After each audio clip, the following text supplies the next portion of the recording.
following is a sports narrative special presentation.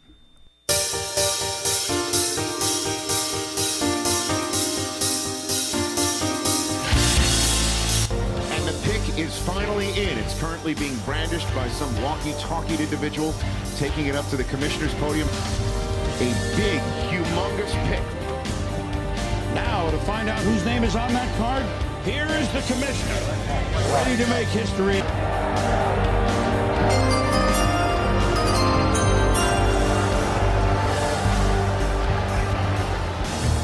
With the first pick. And welcome to the Draft Narrative Special here, presented by the Sports Narrative. I'm your host, Jeff Bowers, and we have a very special guest, a friend of the show, Kris Thomas, Hey. Philadelphia Eagles. Yep. And your station 98.5? Yeah, right? 98.5 WJYN, the Running Back Sports Show, Sports for the Culture. And also, I represent Inside the Hatches. Nice, very nice. Awesome, man. Yeah, so like I said, been popping on your show for quite a while, and in fact, I brought my Eagles shirt for my loss in our bets, and you didn't have to get a mohawk, so Eagles did finish second place, and so so now you get to. It was never in doubt. Wasn't it though? It was. I was gonna say. Yeah, but when I saw Jake Fromm is starting a game at the link, I'm like, yeah, this is in the bag. Yeah, it's pretty much how it went, man. That's exactly. It was like between the red, with Washington and all that mess, the Commanders. The Commanders. Oh, what do you think of that? I feel like they literally just put a bunch of names in a hat, and it's just the first thing that popped up. That's like, okay, yeah, this is what we're gonna do. Well, and that one dude that had like all the copyrights to Warriors and all the different things, and I think Commanders was one of the ones he didn't own. Yeah. So honestly, I think they chose it because it was like, I don't want to pay this dude money. It's so crazy. Honestly, all things considered, you could have just kept it the football team. You could have. Okay, so this is my thought though, is like. The idea here is that, like, when football team came out, we all were like, oh, it's stupid, blah, blah, blah, right? And then 2 years later, we're all like, well, just keep it that. It's fine, right? So I think Commanders, let's give it some time. Maybe it grows on you, right? I mean, but did you see, the videos of, the Washington fans trying to, get themselves psyched up? We are the Commanders. Oh man, that's gonna be real special. So, well, it is what it is. Special is a word. That is a good point. Yeah. All right, well, let's talk a little bit about, like I say, your travels out here for the Senior Bowl. Mm-hmm. You just came in town on Wednesday. Yeah, flew out Tuesday afternoon, got here Wednesday evening. And Mobile's a lot wetter than what it was last year. Yeah, it is. So you were out here last year too? Yeah, absolutely. Okay, cool. See, I didn't make it last year, obviously, pandemic and all that mess going on. So, but yeah, they said they invited like over 200 people, over 200 media credentials. Like, there's a lot of people roaming around here. You're right. I mean, we got the weather, but it is what it is. So I flew in, met a bunch of people who I saw last year at O'Daly's, then I went to Views and met more people. Very cool. Met some people at Sports Illustrated. There you go. Nothing wrong with that. Yeah, met some people from the Football Alliance as well. Nice. It's a really good opportunity. Like, for me growing up, the one thing I really didn't geek out was the players. To me, it was more so the media people. Huh. It's all right.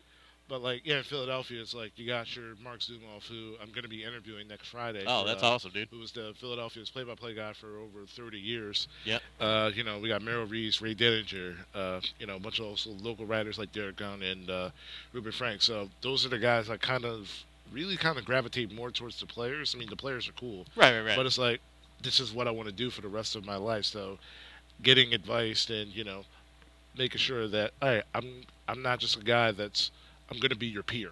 Right. So that's why I wanted to, make sure that my presence is known, and any advice you can give to, an up-and-coming sports writer, analyst, radio show jockey, it's all appreciated. Absolutely, man. One of the things that I heard from Peter King, he was giving this interview, and he said, when you're coming up now, you got to be able to do everything. Yes. You got to be able to write, you got to be able to do radio, because you never know where your niche will fall, And I think that's just so important and something that I've always tried to do. Like it's told you, I'm doing TikTok now, which I never thought would be a thing, but Yeah, that's the thing. It's an everlasting, evolving sports. Like the print is pretty much gone now. So like Yeah. most of the jobs that are like print are like pretty much gone. Like you gotta know. unless you're working for the Athletic or something like that, yeah. Or like supposed to illustrate it. So like digital is like Yep. knowing the digital aspect is necessary. Learning how to get views and likes and retweets on social media is really important. Even now TikTok, like even Yeah. if you're doing like 30-second videos or like 1-minute sports highlights that I'm seeing a bunch of people from ESPN are now doing. Yeah. It's kind of necessary. Absolutely, and it also gives you that freedom because one of the problems that we've often had with like being on YouTube and whatever is they have so much of the rights fees and they really watch for anything cracking down like that. TikTok's pretty much the Wild West at this point. So Yeah. like I was shooting some stuff at practice. You can kind of do that kind of stuff and put some music behind it and like I said, people suck it up and you start getting likes and hey, it works out. So Yeah, absolutely. So yeah, but yeah, as far as the the media business, so you're coming up in Philly. You guys have been doing your thing on you got that weekly show, right? Yeah. Are you doing anything else like podcasting, anything outside of that? Like I said, I'm down here with Inside the Hashes, so I've been with the company that it's a football podcast company originally. Yep. Originated from Mount Laurel, New Jersey. So when it started off, I would make a trip to a campus where we do like record our shows like every week to air it out podcast. Right.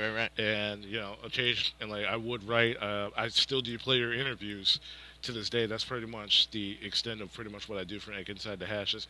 I just did an interview, 3 interviews last week. One of the interviews was with Isaac Weaver, offensive lineman from Old Dominion. Yeah. Yeah, so like he was a really great interview. First of all, probably the best mustache in the draft. Oh, there you go. Yeah, and number 2, like he told me about like his versatility. So like he told me that his transition from playing from left tackle to center, Right. and he's pretty much just played like every other position except for right tackle. And he told me the importance of versatility, and 100%. like because like you're not, because now what you're seeing now is that you're kind of seeing football kind of take a place in basketball where it's like you need to play multiple positions. Yeah. And you're kind of seeing it at the Senior Bowl now. There's only one true center at the Senior Bowl. So you're seeing like a lot of guys like Zion Johnson, a bunch of other, interior guards having to, take their reps for the first time at center. Yeah, and I think you've seen, there's been a few guys here, like you were saying, like Cole Strange, it's kind of a pure center type.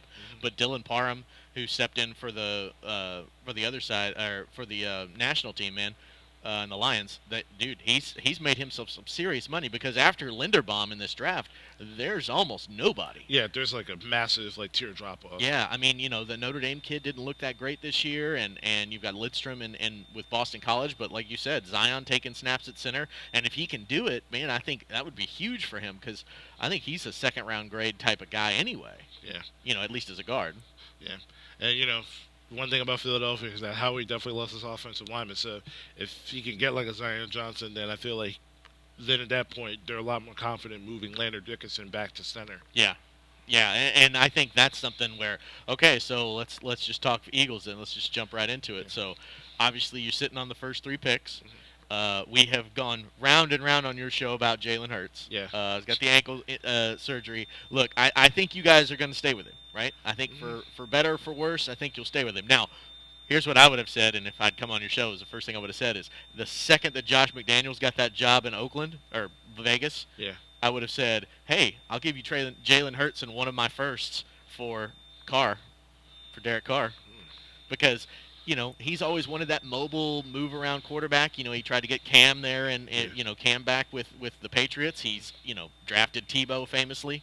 He wants that mobile guy. I think Jalen Hurts would be good in his system, and I think you get Derek Carr back, and then you guys ready to ride with 2 more first-round picks. I do like Derek Carr, but I feel like Derek Carr really still doesn't get enough appreciation in terms of what he does. 100%. Yeah.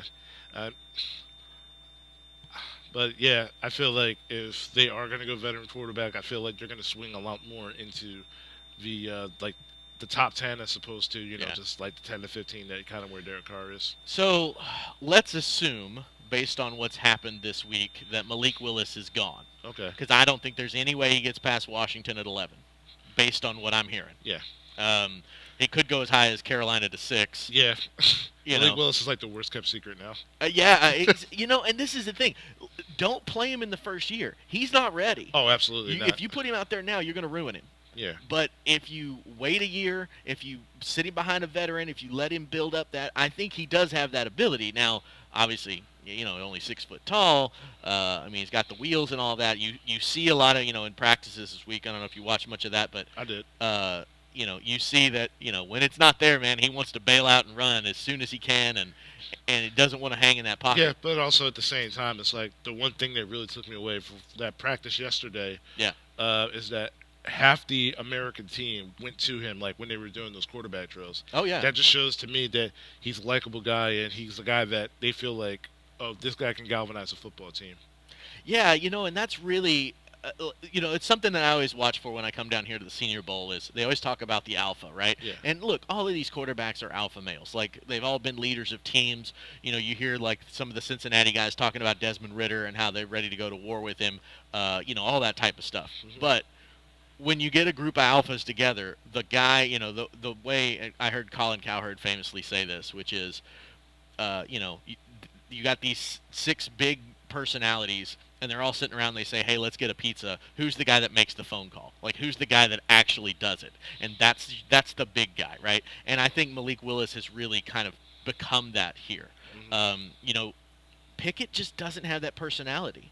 He's a nice guy. Like, I think he's competent. He's a 24-year-old rookie that I think you could pluck and plug in from day one, and he could start for you. Yeah, absolutely. I feel like out of all the guys that are here, I feel like Pickett's the only guy that you can confidently start week 1. Absolutely. But at the same time, he's got a ceiling on him. I think he at best case scenario, he's an Andy Dalton type of efficient kind of guy, but he's not going to be a superstar. Yeah.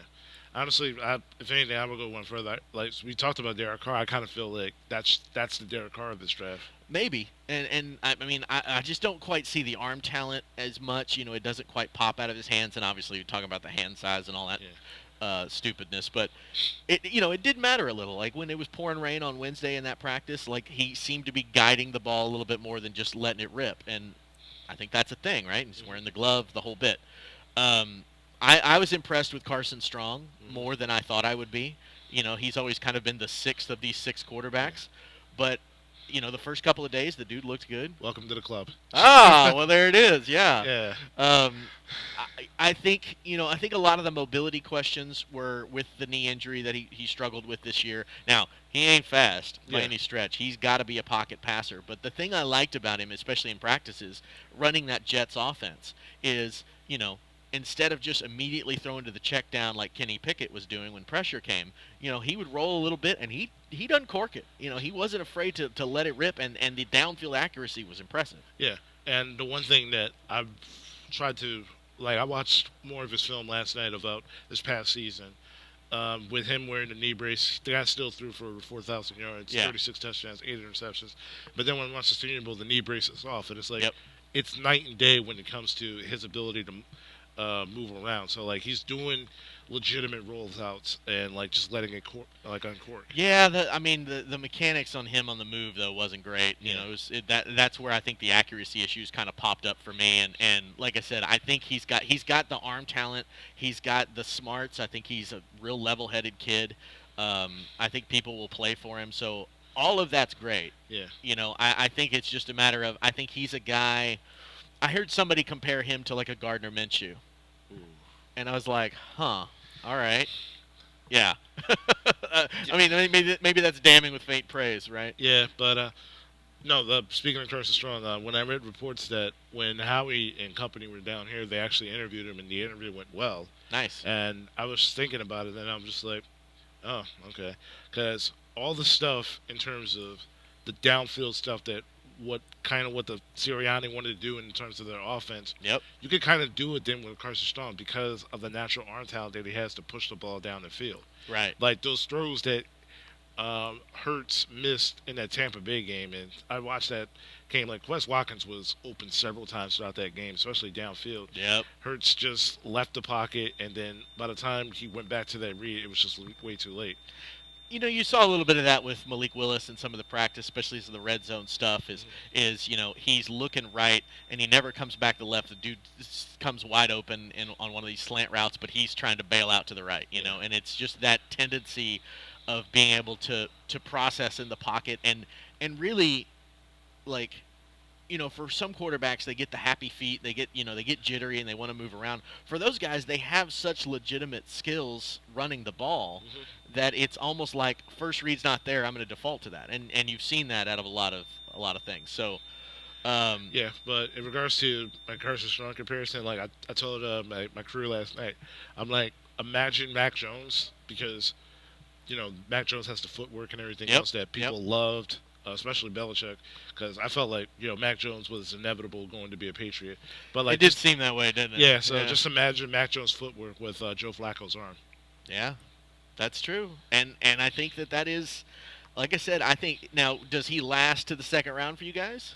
Does he last to 51? No, I don't. I feel like people are, because one thing I've noticed throughout the draft, about especially the past few years, going back to that famous 2018 draft where like Baker, Lamar, Josh Allen, is that teams are willing to trade up for a guy with a massive arm, because if they have the arm talent, the ability to throw 60 to 70 yards with just a flick of our wrist, we'll deal with the mechanics because we feel like we can hone in on the mechanics.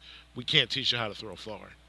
100%. And that's what I kind of feel like when it comes to Malik Willis, is that Malik Willis is not a day one starter, but I'm willing to trade up to buy myself some time, because I don't think, as standing right now, I don't see none of these teams in the top 10 going after a quarterback. The only two teams I'd possibly see is Carolina, and the only reason why is so that way Matt Rule can use that excuse to buy himself more time. Exactly. Or Denver. But if Denver goes after Aaron Rodgers, then I don't see... You don't hire Hackett if you're not buying that lottery ticket. I think they're going full bore for that. Yeah. And so, I think you're right. And then, like you said, then Washington's right there at 11, and they're in the mix.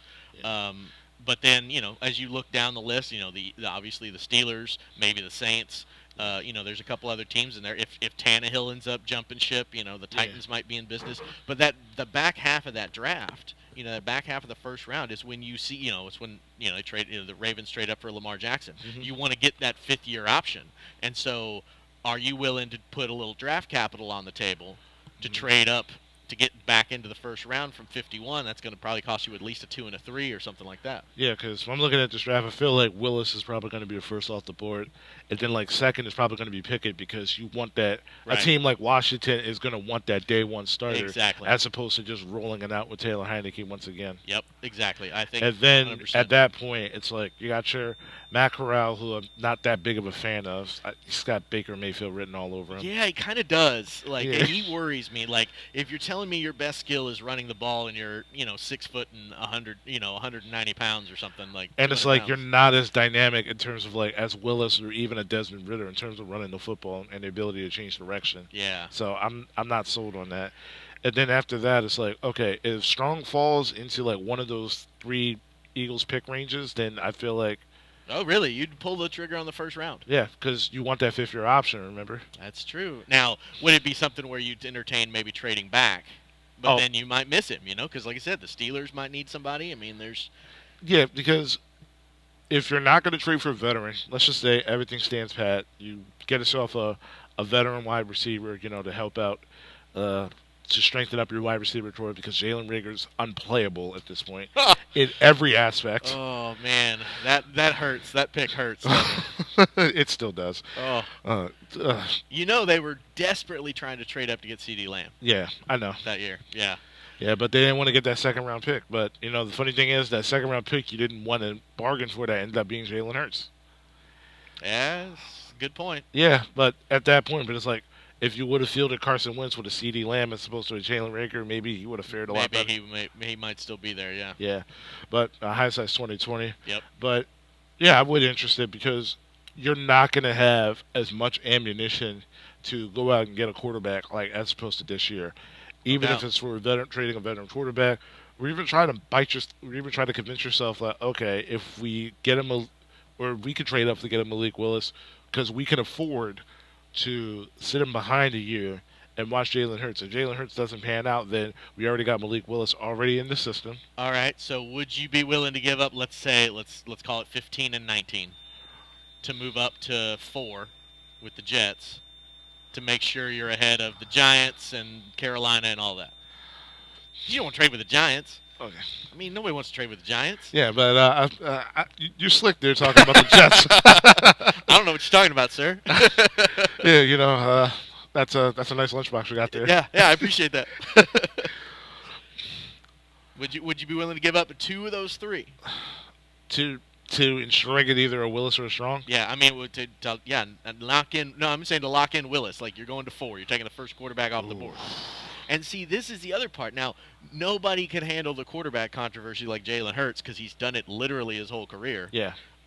So, I mean, I think he's got the mental capability of it. But, dude, at some point, you just got to get kind of pissed off about it, right? Like, you just got to be like, man, they just keep trying to run me out. So, I mean, and then, of course, that causes Philly talk radio to go insane. Yeah. So.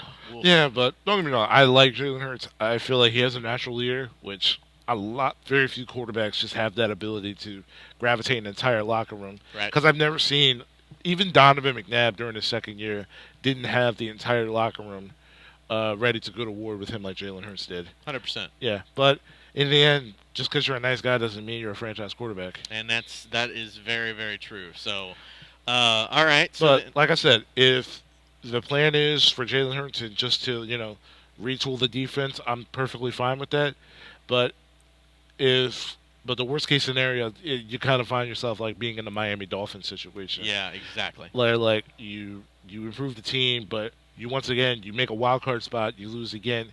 You're out of that Bryce Young sweepstakes. You're out of that C.J. Stroud, any franchise quarterback like next year, and like you don't have anything close to the ammunition to trade for a franchise quarterback because like Russell Wilson could be on the move, A-Rod's on the move. Yep. You're still talking about the Deshaun Watson stuff because Houston's done with him. Yeah. Yeah. So like you're gonna miss your window in terms of if you want to find an upgrade for Jalen Hurts, this is your window to do it. Oof.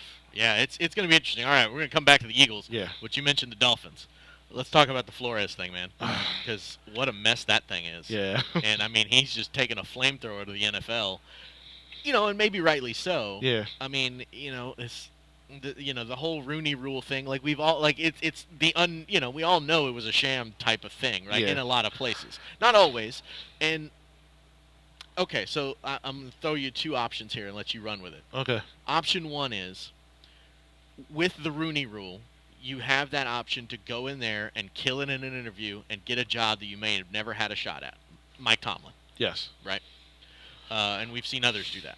On the other hand, it's the idea that, a team knows what guy they want anyway, and they got to do these perfunctory fake interviews just to satisfy this thing, and then they go hire the guy they wanted anyway. Yeah. I mean, either way, the Rooney Rule kind of really doesn't fundamentally change anything. The only thing is that and like, if you hire somebody in the front office, you get extra, draft compensation. But like in the end, like the Giants already knew who they were going to hire. Absolutely. I mean, look, it's so important. We talk about it's so important to have that GM and coach synergy, right? I mean, guys, you went through it with Chip Kelly, right, where he made the power play and caused all that turmoil and all that stuff, right? And so it's really important for the GM and the coach to be able to work together. If the GM hires the coach, whatever the case may be, those two guys got to be together. And so with the Giants, you bring in the assistant GM from Buffalo. He knows Dayball. It seems to make all the sense in the world. Like, I don't understand why we can't just say, okay, this is the dude I want, right?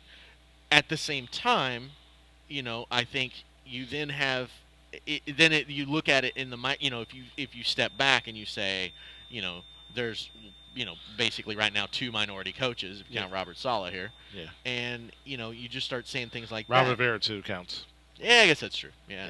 He was out of practice the other day. I saw him out there. So.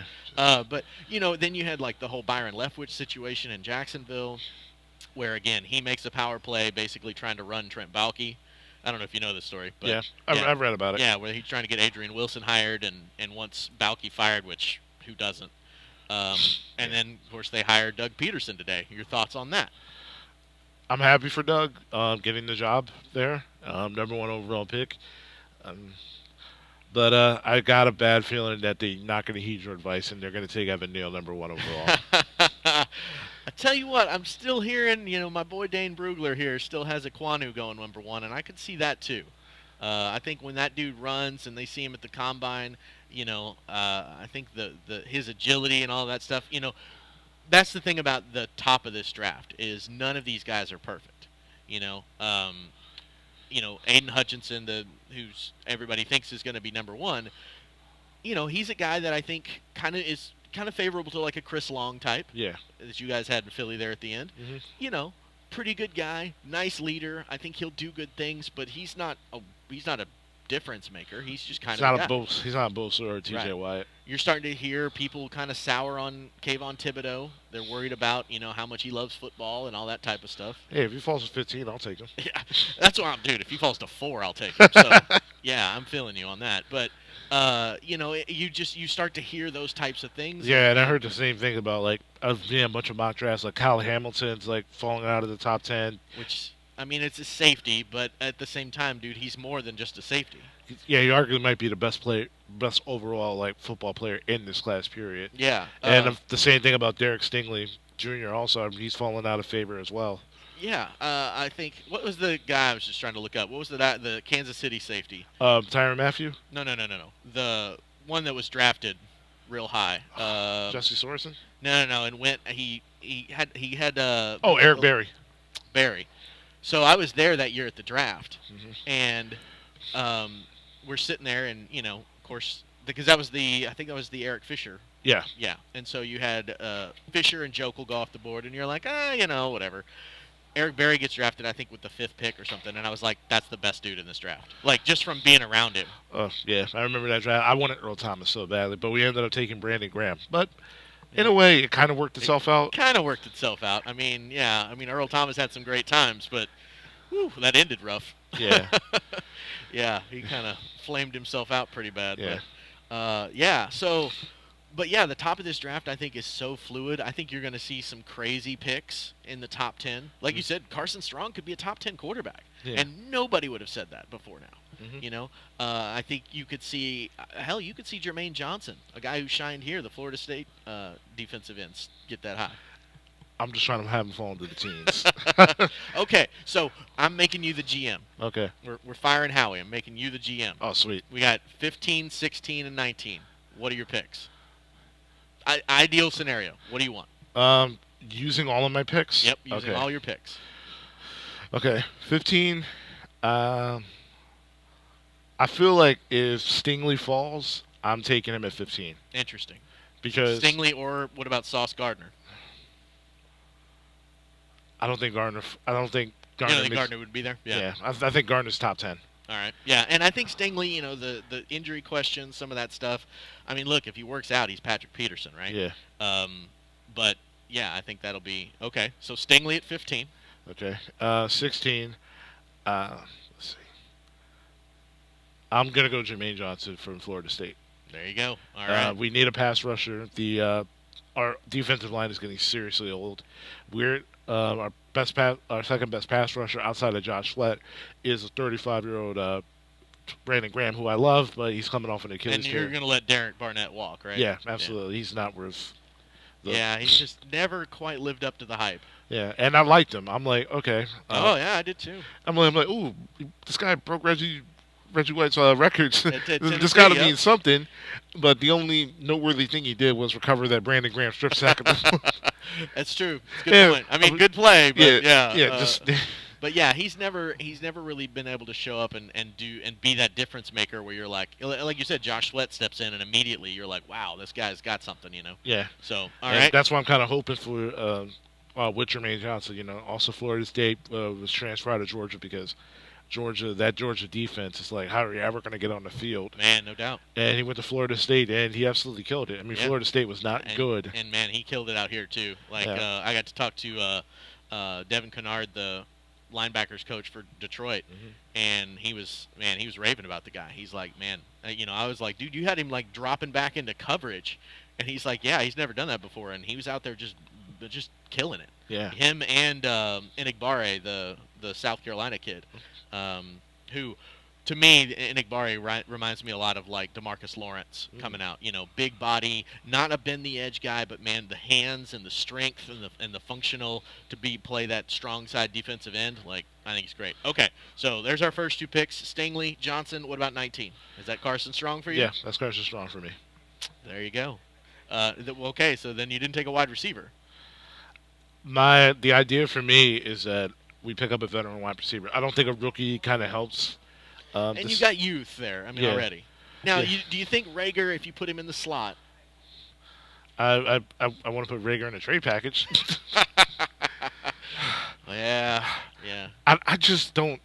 I don't know if it's a confidence thing. I don't just know. Like, even in special teams, it's like the special teams whiffs that he had in that playoff game were just ridiculous. I know. I guess the only thing that I could possibly think of is that you could try to use him the way that Deebo Samuel's using the 49ers. Yeah. Give him some reps in the backfield. Just try to get the ball in his hands and try to see if he'd be able to make something happen in open space. Yeah. All right, let's talk about a couple other spots there, because you could take one of those linebackers, Devin Lloyd, Dean, those guys. Yeah, but hopefully the second round, even if I got to trade up, I think I would prefer Brandon Smith from Penn State with my second round. I tell you what, another guy that shined out here was Chad Muba, the Wyoming kid. I mean, I got serious Sean Lee vibes when I watched that guy, because he was at the bottom of every pile. He just was making all the plays. He was diagnosing the defense. I really liked him a lot. I think if he runs well, that right there at 51 is about where he needs to go. Yeah, but even so, I don't think Stingley falls that far. I think if Stingley is available for Minnesota, I think they're going to take him. Yeah, I think. But even so, then I'll probably opt if Lindenbaum is there. I'll probably do that as well. Yeah. I do like the cornerback depth in this draft, and I feel like you can get somebody in the second round. I agree. In fact, one of the other kids out here, I don't know if you got to see the Tariq Woolen kid. Oh yeah. My goodness. We had the analytics guys on, and he had the top speed. Acceleration 22 miles per hour, right? Yep. And 6'3", 6'3", 205, Yeah, and from an athletic standpoint, it kind of reminds me shades of Antonio Cromartie. That's exactly what I was going to say, man, because, man, that guy is impressive. Yeah. Yeah, so I think that second round he could be right there in that second round. Yeah. But like you said, there's a bunch of guys, I think, in that kind of mix. Yeah, in those teams, there's a lot of flexibility, especially with 3 first-round picks you're able to go to. Yep. If you want to improve your offensive line, Lindenbaum's going to be there. If you want to get a corner, then if Stingley falls or like an Andrew Booth from Clemson, you can possibly go there as well. Pass rushers, they're going to be there as well. So there's a lot of depth in this draft, especially on the defensive side of the ball. Yeah, because you've got Johnson, you've got Karlaftis that could. I've heard people saying he may slide a little bit and could be in that range. Like you said, which would be a bad thing either. Yeah, and the thing is that I don't think they really need a wide receiver. I do like Traylon Burks from Arkansas. Yeah, I do too. Yeah, but I feel like if you can want to go mid-round for a Khalil Shakur from Boise State, I feel like you can go there. He's had a really good camp. Yeah, I really like Christian Watson. Here. Oh, absolutely. Oh man, he reminds me a lot of DJ Shark. Yes, exactly. He's got that big body. He's got the speed. He does everything well. It seems. I think that guy made him a bunch of money here in Mobile. Absolutely. So, all right, so let's. Okay, so a lot of times when teams have 2 first-round picks together, they trade down with one of them. If they traded, now this might be an ideal scenario, is trading down, let's say at 16, down into the lower parts, right? So that would be somebody getting in front of somebody like the Chargers, right? So you'd be looking at, if they want one of the offensive linemen, or if they want maybe Jordan Davis, the big D tackle. That's something we didn't talk about either. Yeah. Getting you, you've got Hargrave, you've got Cox, but Fletcher Cox is getting old. Yeah, and he's not the pass rusher like it seems to be. I don't know if it's scheme or he just. Okay. Oh, speaking of scheme, let's just keep scatter shooting Eagles, which is your D coordinator's up for a job potentially. Yeah, down in Houston. Yeah, and I'm actually surprised he hasn't already been hired, from what I heard. Now I hear they're still kicking around Josh McCown, which is insane, but. I mean, if you really want McCown, just hire him as an offense coordinator. Yeah, and that's what you would think. So maybe they would hire the you're D coordinator, and then McCown is the OC. Yep, and Davis Mills, Houston, Texas, 2023 champion. I mean, he was probably the best rookie quarterback this year. Yeah. Ooh, this class. Well, look, Jacksonville, Trevor never had a chance. Yeah. Right? I mean, I think the questions that I had on Trevor coming in were, he ran that one read system, that Clemson system, and you saw a lot of that with him having problems reading that defense and all of that stuff, and also not having any offensive line. I think Trevor's going to be fine. I think Zach Wilson started off. He played hero ball, man. I mean, even Mahomes got caught playing hero ball and struggled halfway through the season. So he finally learned maybe the back half of the season. I think Wilson's going to be fine. I do too. Now, just fortify the offensive line. I do like Michael Carter. I think Elijah Moore's going to have a breakout year. Man, I think so too. And I think they're gonna add more to the O-line. I think they're gonna go hardcore in the run game, and I think they're gonna try to do. You saw what the model is, which is what San Francisco did, and I'm gonna be San Francisco plus I have Zach Wilson instead of Jimmy Garoppolo, and that's infinitely better, right? Yeah. Well, who knows? And Trey Lance, who knows? Maybe him, because I think the Trey Lance situation is kind of similar to what Kansas City had a few years ago, where it's like you had Alex Smith. There are some things like he's a smart quarterback, makes all the right plays, doesn't kill you, but if you put the ball in his hands to win the game, he's not going to do that. But it's like with Trey Lance, the idea is that, okay, we can run the same system, but we can open up 30% more of our playbook. Exactly. With the mobility, with all of the ability to make those throws. I mean, Trey Lance has been calling his own offense and his own protection since back at North Dakota State. So. Yeah, and obviously he struggled, but that Cardinals game, you kind of got a glimpse of what John Lynch and Kyle Shanahan wanted to do. All right, now you were a guy that was high on Justin Fields, right? Absolutely. What do you think a year in? Now, granted, it's the Bears, and they were a mess. I'm glad Matt Nagy's gone. I think everyone in Chicago is. Yeah, it's just. But I do like the Eberflus hire. I feel like in terms of what they're trying to do in terms of the offensive staff. Yeah. I feel like this is exactly what he needs, but they're still going to need some wide receivers. Like the only guy that Fields could possibly count on last year, or just any Chicago quarterback in general, was Darryl Mooney. Yeah, and that you can clearly tell that Allen Robinson was completely checked out. 100%. Yeah, and you got Mooney. David Montgomery is. Yeah, David Montgomery's really good if you get him the football. And if you block for him, which would be nice too. And that line's been pretty trash. Yeah, but it just sucks because I understand you got your franchise quarterback, but you really could have used a number one overall pick. It's funny.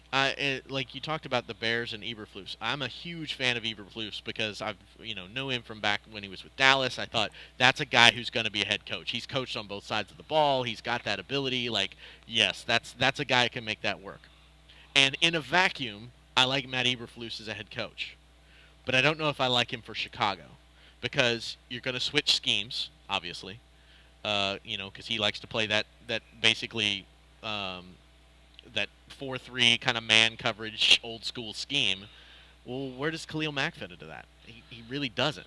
And I don't know, just put him on edge and just make him go to the quarterback. Yeah, I mean, you can just play him a wide 9, I suppose. But dude, the reason he left the Raiders is because he didn't want to go to the 4-3 scheme, and now they've brought in the 4-3 scheme. So I don't know. That just feels weird. And then obviously hiring the defensive coach.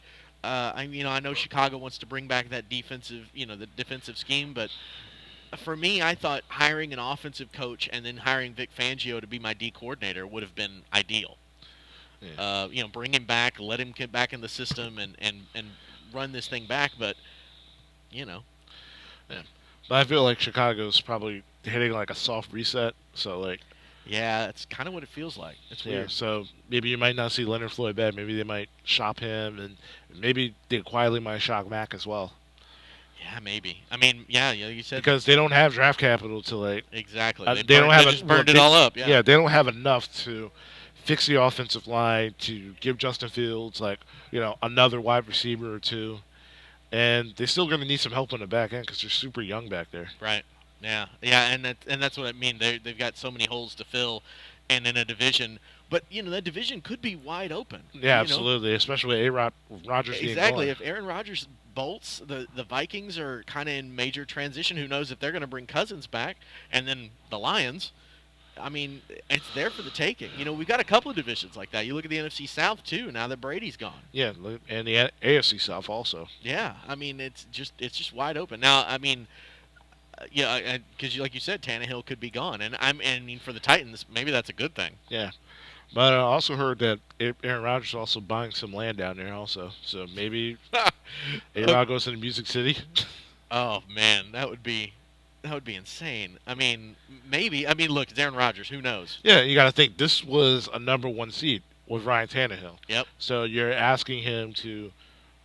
So A.J. Brown's going to be maximized to the fullest extent. Julio's going to be maximized, and you still got Derrick Henry pretty much gets the load taken off on him because you're not going to run him to the ground like you did this year. Yeah. Yeah, I mean the defense came on late after struggling early, and yeah, it's just wild. It's like you said, Aaron Rodgers could be hosting Jeopardy. Aaron Rodgers could be in Tennessee. He could be in Denver. He could be on a beach. Yeah. Yeah, just he's got options. Yeah. Thoughts on the Brady thing? Preemptively retiring. I think no one was more relieved than Adam Schefter of getting that right finally. Listen, little side story. Before my father calls in and airs out my dirty laundry about like what happened when I was a kid. I am a diehard Eagles fan, but one year I had enough. I'm like, you know what? I'm sick of watching Nick Nab and Andy Reid. They go to the playoffs and get bounced. Yeah. So you know what? I took my fandom for 1 year back in 2007 to the Patriots, and that was the year they went undefeated. My family got me a Tom Brady jersey for Christmas, the away jersey, super clean. And then I watched him lose to Eli Manning in the Super Bowl. Oh, delicious. Yeah, and I'm like, I'm just gonna go back to the Eagles because I guess I'm just destined to be miserable for the rest of my life. And then you got the Philly special Super Bowl. Yeah, but but overall, you're never gonna see a Tom Brady again. I mean, just in terms of arm talent and like just the talent quarterback wise, like Rodgers and Mahomes is better, but the longevity, the consistency, the consistent drive to be the best at what you do, and there was really no drop off in terms of Tom Brady's play for over 20 plus years. Yeah, that is unheard of. I mean, that a guy that, for me, it's a little bit like what Emmitt Smith did. It's that you're great because of your longevity. Now Brady's also great because he kept winning, right? Yeah. And that helps. But the same thing, there's a story that early on in the day when Michael Irvin and the whole crew is going to the White House and doing all this thing, they would say, "Hey Emmett, come with us, come party with us," and he'd be like, "Nah, man, I got to go get a massage, I got to go get do this therapy, I got to do this stuff, right?" And so he put in the work from day one, each and every day, so that he was able to be that consistent and that and get the record, right? And Brady the same thing. Like, dude, nobody worked harder. I mean, that guy looked like he had the ultimate dad bod and was just nothing at Michigan. Yeah. Comes here to the Senior Bowl and plays pretty well, and then but you see, if you put in that work, if you do it every single day, just like what you do with with your job, right? You put in that grind, it will pay off, right? Yeah. But it's also opportunity, right? Like Mo Lewis also had to knock Drew Bledsoe into the stands in order to make that opportunity happen, right? Yeah, but also it's also the most of what you make an opportunity. Like also a lot of it's circumstantial because how many times quarterbacks are going to be able to feel also going to be anchored by a top 5 defense every single year for the postseason. No doubt. But in the end, Brady did what he was supposed to do, what they were asked to do, and even when they asked him more than what was asked of him, he was able to do it. Yeah. You're rarely going to see a quarterback that is going to be able to, do all of that. Yeah. And that's what makes him great. Absolutely. So, yeah. And it's just the end of an era. It's like a few years ago when I watched that Hall of Fame where it's like, T.O. finally got in along with Randy Moss and Ray Lewis and Brian Urlacher. I felt sad because I remember like growing up, like I used to play Madden. I was These gonna guys say that's were all like, the Madden guys, man. I'm like, these guys were like the 97s and the 99s, and I'm Yep. like, they're gone now, and it's like an end of an era. It's like Brady's gone now. Eli Manning. I really miss Eli because I miss him playing against Philadelphia 2 times a year. Like Roethlisberger's gone now. Well, that's kind of the I think everyone's happy about that. Yeah, outside but of like you said, Aaron Rodgers on his last legs, he could hang it up at any moment too. And Yeah, it's Drew like- Brees being gone the last few years, I think you've seen that era, like those superstar quarterbacks all kind of getting put out to pasture. Yeah. And Phillip Rivers, some of the other ones, that now it's transitioning into the younger guys. And what we've seen thus far is obviously Pat Mahomes planted his flag early, but Joe Burrow Joe Burrow, Josh Allen, Right. Lamar Jackson's former MVP. Yep, and I think it's time for those guys to kind of step in and fill that void. The same thing happened like kind of late '90s when you had Elway kind of go out, and that was like right in that all period of like Montana early in the '90s, and then Aikman and Steve Young and all those guys kind of all hung it up right in that same mix, and everybody said, "Oh my gosh, where are we going to get these quarterbacks?" Right, Yeah. and then of course Peyton Manning's now coming out, and Tom Brady's in that same draft, and McNabb and all of those guys like all kind of stepping into that group. So, it ends up filling the void. But that's why I think when you see a guy like a Josh Allen who comes out of nowhere, relatively, and now gets to plant his flag, and he has a chance to run for the Super Bowls. Yeah, and speaking of Josh Allen, it's like that's also like I said, like when it comes to these drafts. They had a plan when it came to Josh Allen. The Bills did. They traded up for him. Yep. There's rarely an opportunity for a young quarterback to have the same offensive coordinator for as long as Right. Josh Allen did, especially coming out. And they had a plan for him. They drafted him. They were like, okay, first 2 years, second year you got us to the playoffs. Third year we need to get you some like significant help. That's when you made the trade to Stephon Diggs. Yep. Gabriel Davis, emerged last year. We got Cole Beasley in the slot. Dawson Knox had a really breakout year, and now you've seen him. He's in that talks about that top 3 quarterback class, and with the Mahomes and now Joe Burrow. And Joe Burrow is just a absolute demon. Oh man, yeah. Well, we'll talk about that. But Speaking of, just a roundabout. Yeah. Because you're in Texas, so speaking of Drew Brees, with Sean Payton, being now out in New Orleans, and I'm pretty sure that he's probably just gonna wait a year before taking any offers. Have you heard like any kind of chatter about him might being the Dallas coach? Oh yeah, dude, Dallas radio's blowing up about it. Like, I mean, it's the second he said he was stepping down, like that was trade for Sean Payton. Dude, it was even before that. This is my thoughts on Payton in general, which is on the one hand, I'm shocked he didn't retire last year when Drew Brees went out. Like, I thought he would, well, not retire, but like step away. I thought he would be like, hey, I'm done, whatever. But instead he signs the new deal. Now, behind the scenes, apparently, he had gotten divorced and had just gotten remarried. And so, young wife, okay, let me keep doing this thing, right? Like, keep making that money, new women, new wives are expensive. However, now what it feels like, and this is what I really think is going to happen, I think he's going to step away from here. I think television's already called him. I think he can go move out there to L.A. and go work for Fox. He could take his young wife, who probably wouldn't mind L.A. either, and I think he's going to be in TV, and I think he's going to Bill Cowher this thing. I think he's going to be in TV the rest of his career. Oh, okay. That's my opinion.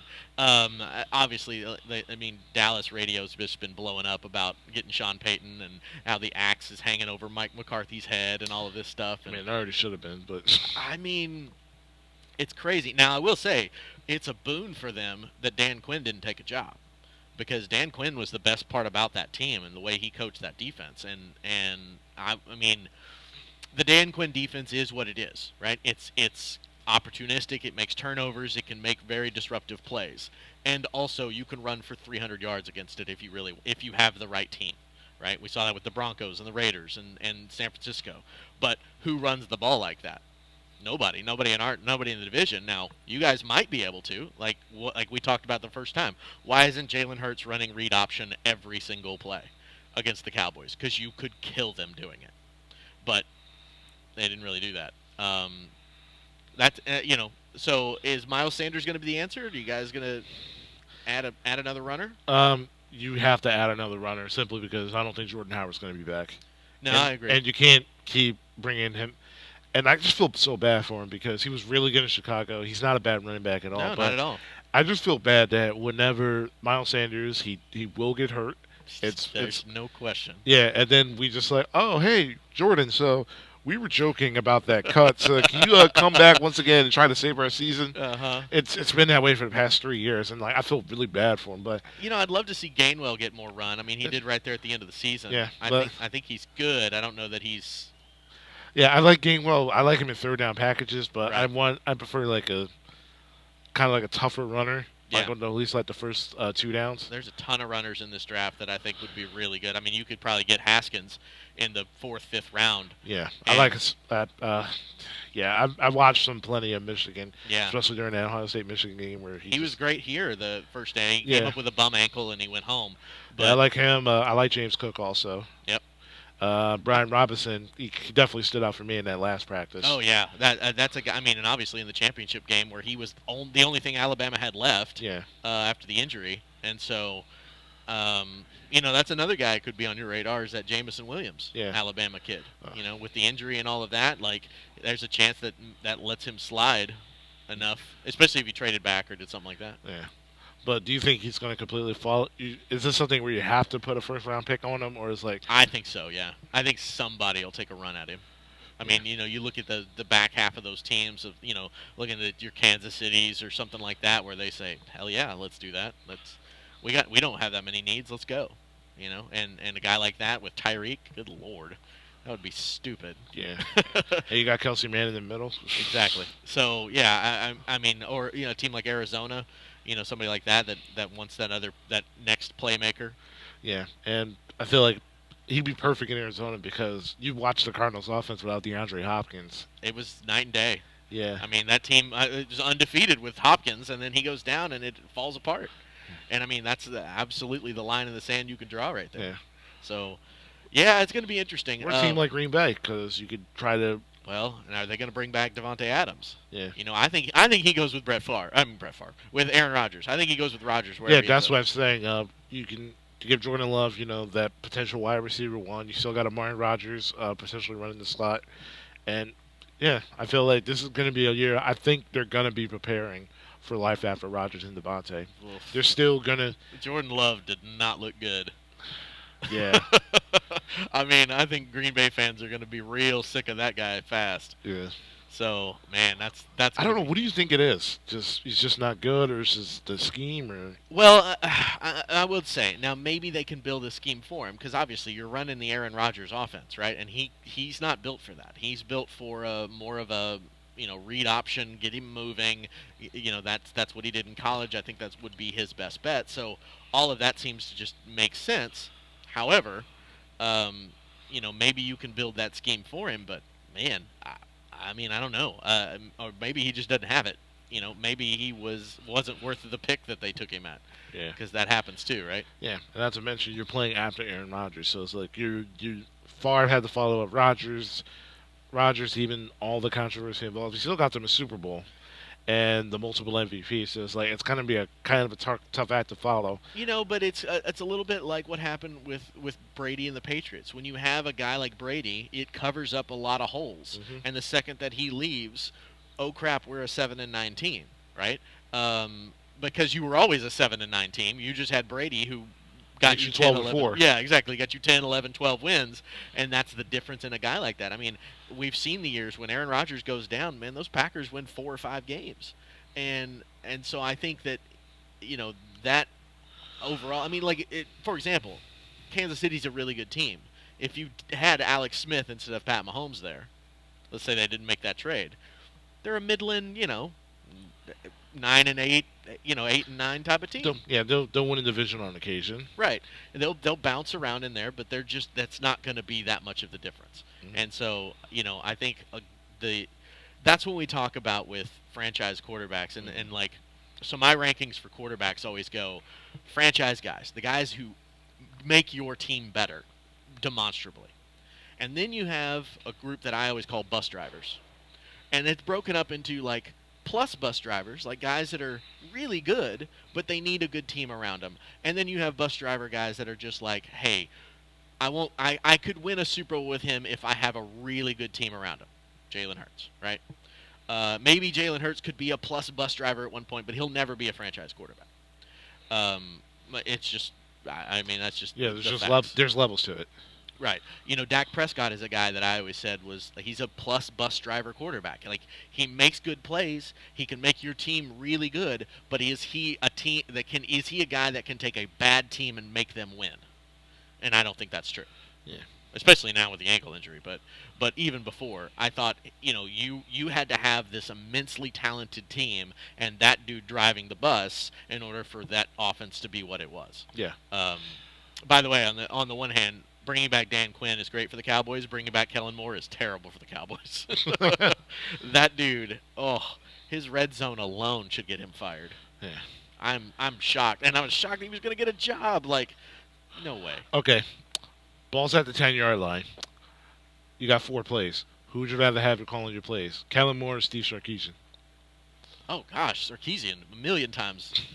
Like Kellen Moore I always do all season. We're doing Cowboy games, and I'm like, if they don't score from outside the 20, they're not scoring. They're kicking a field goal, because that dude just cannot run red zone.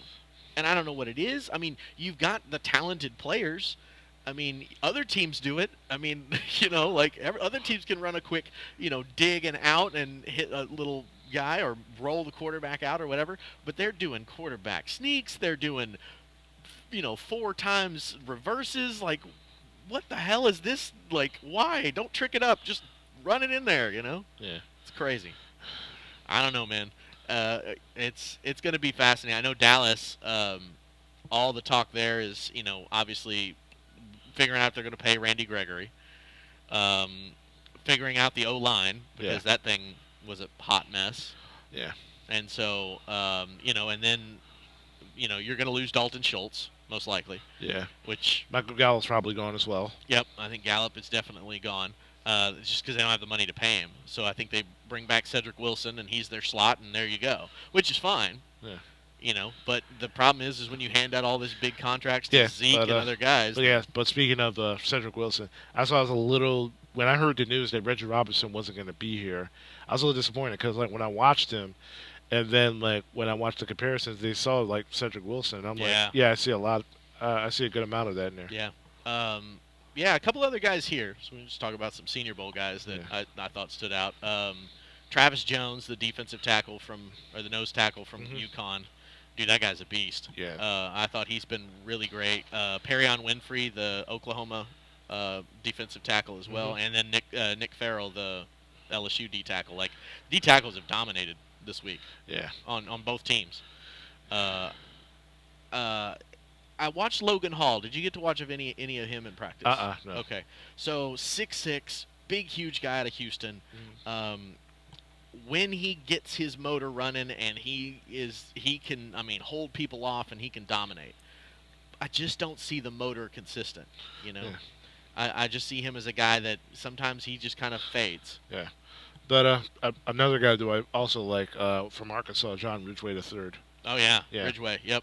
Yeah, because it's really rare to see a nose tackle, especially like a 6'6" nose tackle. That's rare. Oh, Because yeah. normally they're 3 inches shorter and 30 pounds heavier. Exactly, and I think he can people can get under him a little bit. Like, he's got to keep his pad level low, and he's got to do all that stuff. But man, when he wants to, and he just puts an arm on a guy and starts moving him back, he's just crushing a pocket. Yeah, because I watched a bunch of tape. He wins pretty much most of the matchups he's in. Like, and definitely got some good moves to get after the running back and the quarterback. And that's the thing, especially with centers being at such a premium now, and you've got guys playing, like Cole Strange is here. He says he's 305. I have my doubts, but yeah, you got a 305 center against this huge beast. He's just gonna march that dude right into the quarterback. Yeah. And so that's gonna be a lot of fun. I thought another guy I wanted to mention, Jalen Petrie, the Baylor kind of do everything. We were talking about that, positionless football.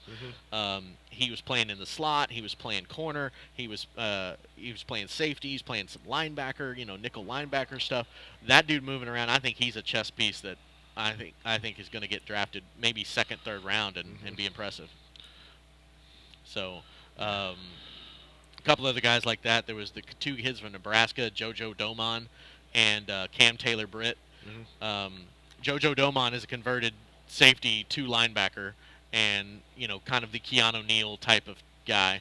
Yeah, you're seeing a lot of those like linebacker safety hybrids get drafted now. Yep. The Jets took 2 of them last year, and of course, everybody in New York is like, hey, we need to go get linebackers, and they're like, no, we have 2 guys you drafted last year, in Hamza and Sherwood. Yeah, and the Eagles did too, also with Jabril Cox from LSU. Right. Yeah, and yeah, Jabril Cox is a guy that I think, could do something like that. So yeah, I really want to see him get more opportunities on the field this year. Yeah, the thing about him I heard so much was that he just wasn't that great in the run game, and so he kind of becomes that liability, and that's why he slid a little bit. So yeah, it'd just be really interesting to see. I mean, given the linebackers that we had. Yeah, well, and that's the thing. Are you ever going to draft a linebacker? I don't know. It depends on how we. Man, it's so funny how teams have those blind spots. Like they have that one, like the Patriots for years couldn't draft a defensive back to save their life, or even a wide receiver. Or a wide receiver. Like every guy they were taking was just busted out. Yeah. And and so then they've got they go find guys like the McCourty kids, who going on to be great, but the guys they take as higher draft picks never work. The Cowboys for years couldn't draft a defensive end to save their life. And then they draft a linebacker and turn him into a defensive end, and he's the player of the year. By the way, there's a couple of guys here, a couple of Penn State kids, the Ebukete and Lukata. Lukata, yeah. Yeah, both of those guys. Dude, Lukata really impressed me. Playing about 260.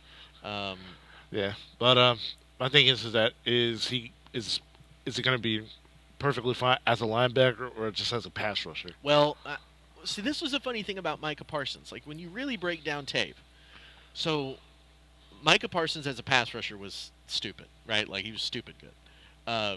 Micah Parsons as the middle linebacker was okay. Now, he made some false steps, but he's so fast he could recover. Micah Parsons as the weak side linebacker, he disappeared. You never saw him. That last playoff game against San Francisco, you never called his name because he's not that guy. And so, I think that in the right, like, you take a guy like that and you say, okay, he's a strong side linebacker who's a blitzer, who's a pass rusher, who can do those things for me, but I can't ask him to play that coverage thing, right? Mm-hmm. Like, I can ask him to play coverage at times, but not consistently. Yeah. I think Luka is the same way. I think at 260, really, when I saw him rushing, I thought of Brandon Graham. Like, that's what I thought of. I was like, he's functionally strong. He's 6'2", but he's got longer arms. He's got the spin moves. He beat the big, huge Daniel Falalele a couple of times. But then he also got swallowed up like raw.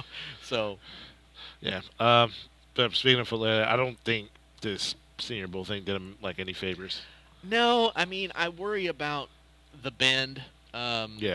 He's just so huge. He looked okay at times, but then the little speed guys like the Kyron Johnson, the Kansas linebacker pass rusher type, was giving him fits because he would get so low and he just couldn't fight a giant. I watched the practice yesterday. Like, a guy just hit him with an inside like speed move and he just wasn't able to keep up. Yeah, and I think Trevor Penning did not as much as I wanted him to. He's got a nasty mean streak, man. That's a guy you want playing right tackle for you and run blocking for you. But I was hoping that he would be a do-everything, plug him at left tackle, and he plays there for 10 years. I don't think he's that guy. I think he's a right tackle, run blocker type who can be functional in the pass game but isn't necessarily an asset there. Mm-hmm. So, but yeah, I think a lot of guys like that. I was impressed with Darian Canard, the Kentucky kid. I had him pegged as a guard only, and he played some tackle and did well. Those reps. I don't know if you get to see the reps with him and Jermaine Johnson at the end of practice. Yeah, I saw. That was impressive, man. Yeah. They each got a win. Hey. Yeah, one thing, how he always prioritizes offensive line. So if he wants to go Canard, then I'm all for it because that fortifies your offensive line for. How many years has Lane Johnson got left? He only missed games because of personal reasons, but even when he was playing, the guy still proved that he was probably definitively the best right tackle in all football. 100%. And So- that's what I mean is, like, when do you have to start thinking about? I want to say 2. Okay. 2 just to be safe. And for Kelsey, it just depends on whether or not if he wants to come back. I don't think he does. Yeah. I think he'll hang it up. So, like you say, I think you've got Dickerson that you drafted to basically be that person. Yeah.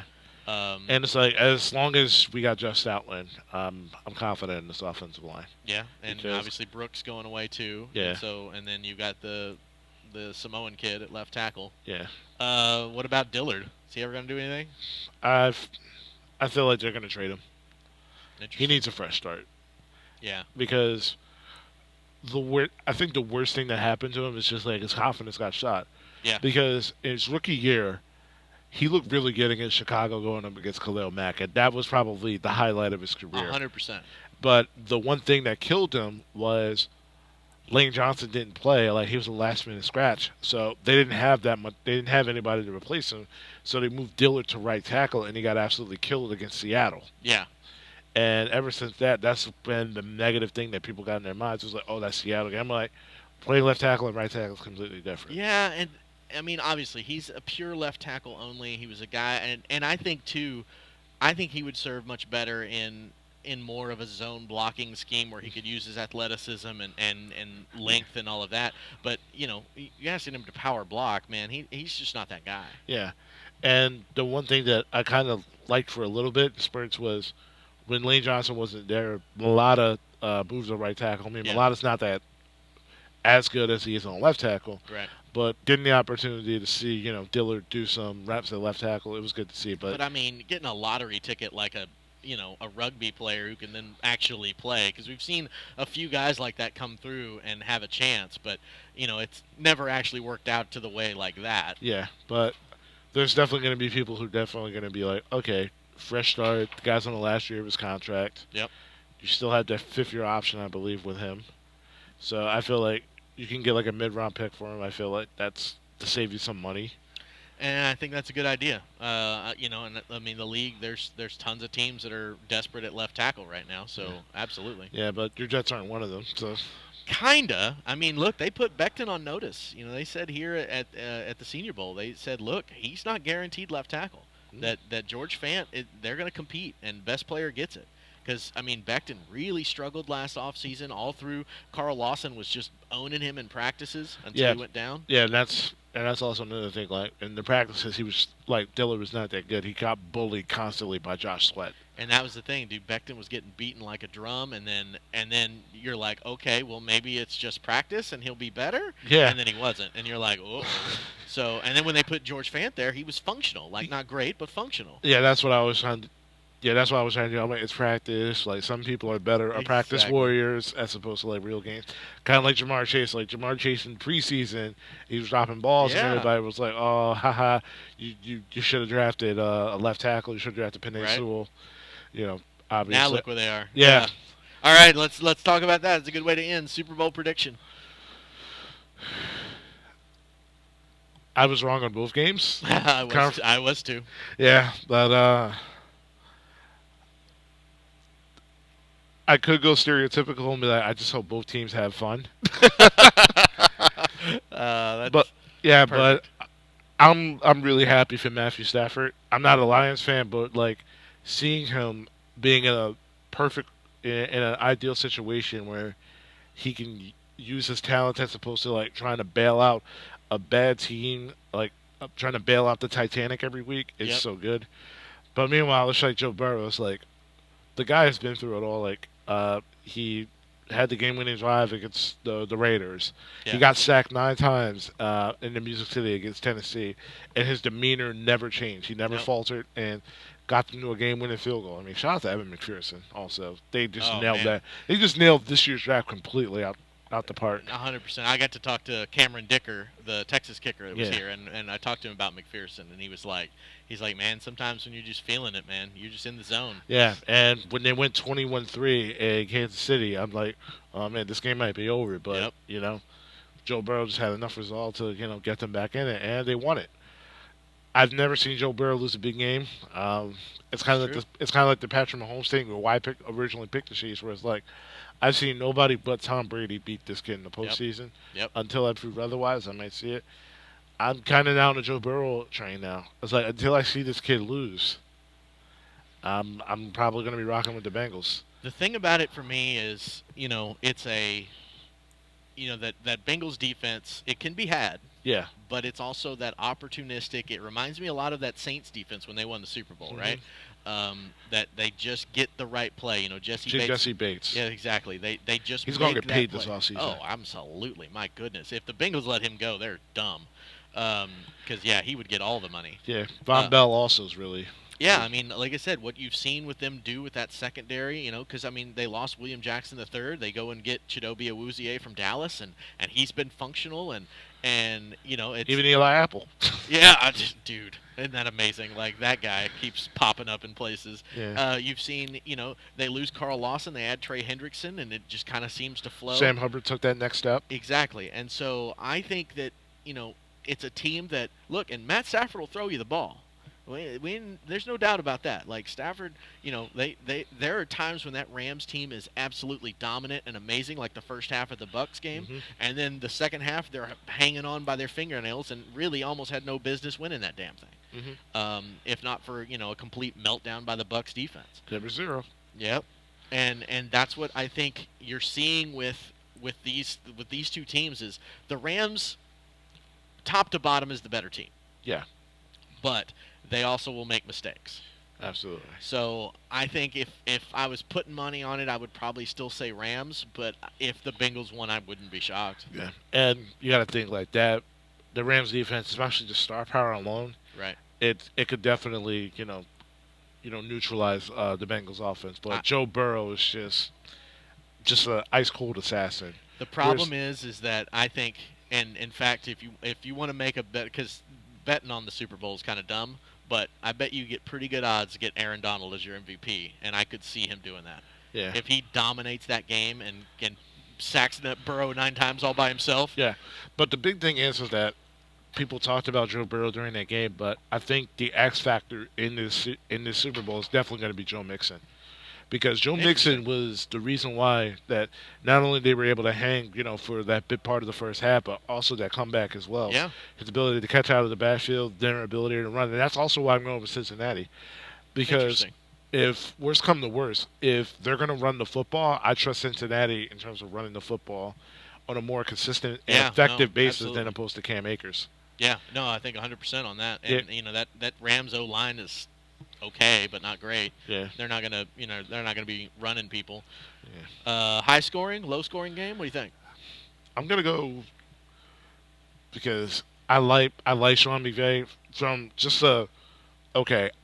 I'm not gonna die on this Jared Goff hill, so I'm gonna get Matthew Stafford. Yeah. Just like from a completely outside standpoint of like, okay, I need to get this guy. Yeah. But just in the game, it kind of felt like watching that conference title game between them and the 49ers. It's like two teams coaching not to lose. Right.